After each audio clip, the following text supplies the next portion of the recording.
Good morning po mga kabakyard. Bale po ngayong araw ay ipapakita natin ang ating bakit. Ito po.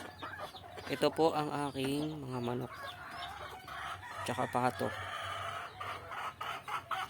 Yan. Bale katatapos lang nilang pinakain yung mga yan.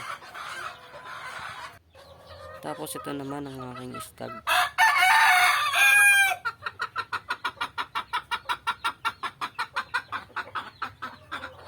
Yan. Katatapos lang din kumain.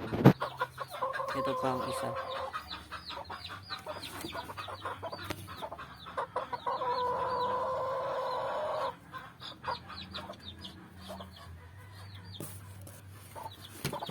Tapos ito yung mga pasisyo ko. Bali kasi sobrang lamig kaya bali dalawa lang ang napasisyo ko. Tapos ito yung mga sisyo ko na almost 2 months. Ayan. Bali 5 silang natira. Madalas kasi pag ulan-ulan dito.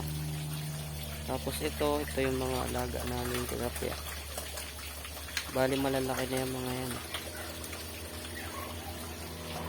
Andito naman yung mga